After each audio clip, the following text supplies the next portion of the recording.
সাকারে অথবা নিরাকারে উপাসনা করছেন, সকলের চরণে এই অধমের দণ্ডবৎ প্রণাম। আজ এখানে যাদের কারণে আমি আপনাদের মতো ভক্তের সঙ্গ লাভ করেছি, তার কথা না বললেই নয়। তিনি আমার পরম বান্ধব। বান্ধব বলবো না, কারণ যে সাধু সঙ্গ করার মতো ভাগ্য করে দেয় সে শুধু বান্ধব নয়, সে হচ্ছে পরম বান্ধব। ওই যে আমার আঙ্কেল, বাবুল আঙ্কেল, তিনি আমার পরম বান্ধব। তিনি যদি আমাকে না আনতেন, আপনাদের মতো ভক্তের সঙ্গ আমি করতে পারতাম না। প্রথমেই আমার ভগবানের কাছে নিবেদন যে, হে প্রভু, এমন কোনো কর্ম করিনি যে তোমায় আমি পাবো, কিন্তু কিছু যদি স্বীকৃতি থেকে থাকে, প্রভু তোমার কাছে আমার একটি নিবেদন, আবার যদি আমার এই বিশ্ব ব্রহ্মাণ্ডে পাঠাও, পিছনের কোলে আর জন্ম দিও না, এমন একটি শ্রেষ্ঠ মানব জন্ম দিও যেন এরকম পরম বান্ধব যেন আমি যুগে যুগে পাই। সেই ভক্তের চরণে আমার শত সহস্র কোটি প্রণাম।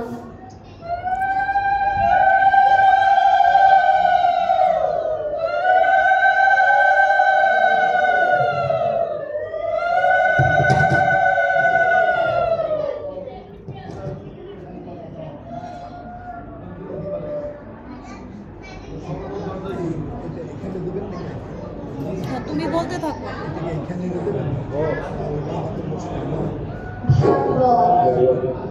আজকে আমরা যে গ্রন্থটি আস্বাদন করব, গলা কিন্তু খুব চিকন, সেই গ্রন্থের নাম ভাগবত।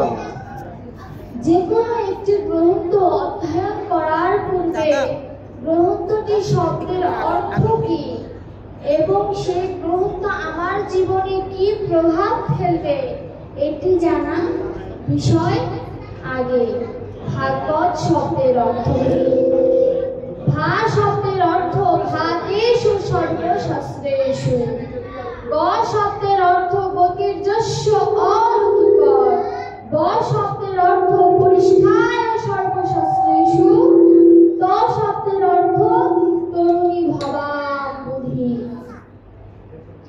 ভাতেষু সর্বশাস্ত্রেষু প্রথম শব্দের অর্থ, অর্থাৎ ভাগবত হচ্ছে সূর্য সম। গতে কি বললাম? গতির্যস্য অলৌকিকর, লৌকিক থেকে অলৌকিকে নিয়ে যায় একমাত্র এই ভাগবত। ব শব্দের অর্থ বললাম পরিষ্ঠায় ও সর্বশাস্ত্রেষু, সর্বশাস্ত্র অপেক্ষা ভাগবত শ্রেষ্ঠ।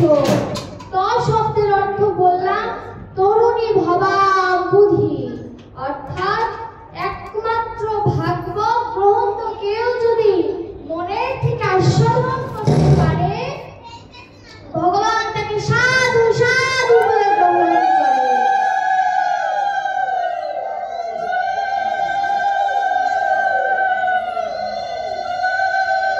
ভাগবতে এত মহিমা, তাই রসজ্ঞ বললেন ভাগবত তুমি আস্বাদন করো।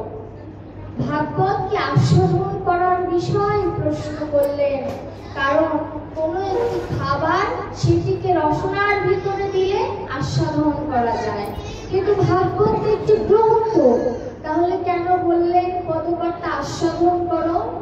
আস্বাদন এই কারণে বললো যে আমার হৃদয় মন্দিরে এটিকে এমন ভাবে গেঁথে ফেলতে হবে, রসনায় যেরকম কোনো খাবার দিলে মিষ্টি তিতো ভাব যেমন উপলব্ধি করতে পারি, তত্র ভাগবত আস্বাদন করে যেন পরম রসের যে লালসা জীবাত্মার আছে সেটি যেন উপলব্ধি হয়, তবে ভাগবত শোনা সার্থক।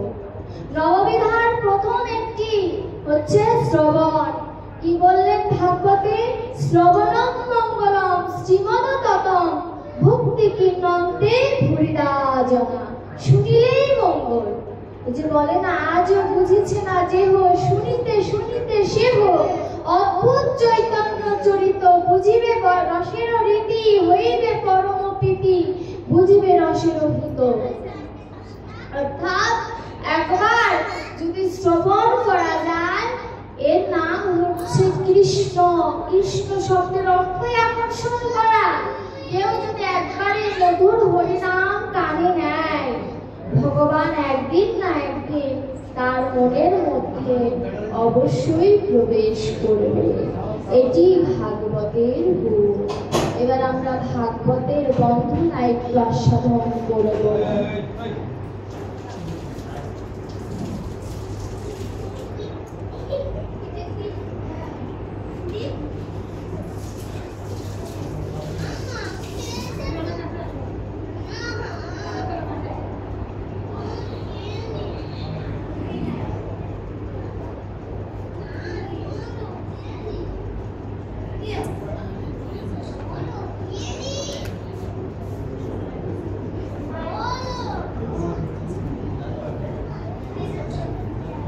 একটা সরাই রাখবো না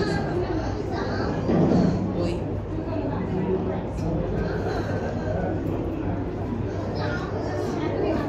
কাশী কাঞ্চি অবন্তী দ্বারাপতি তাদের তীর্থ পর্যটনে জাতিসং প্রণাদাদেশং পুনাদপি শ্রীমদ্ ভাগবত কথা শ্রবণে নিবেতা।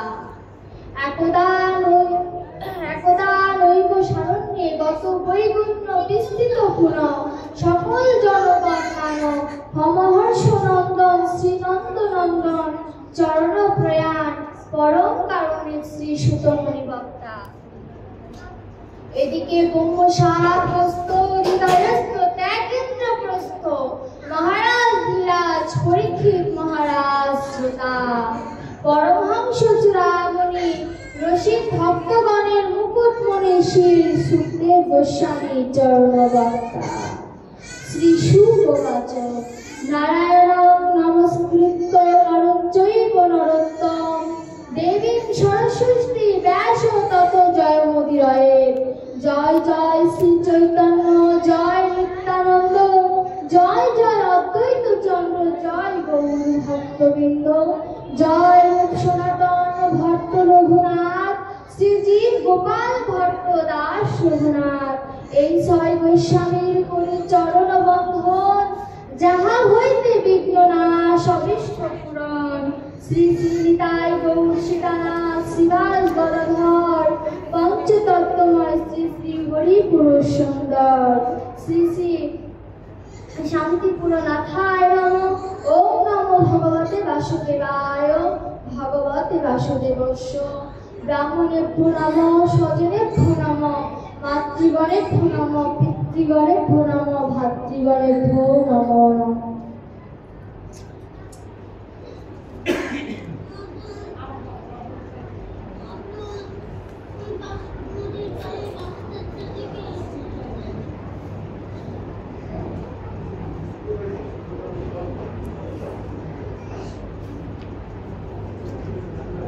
ভাগবত, এই ভাগবত আমরা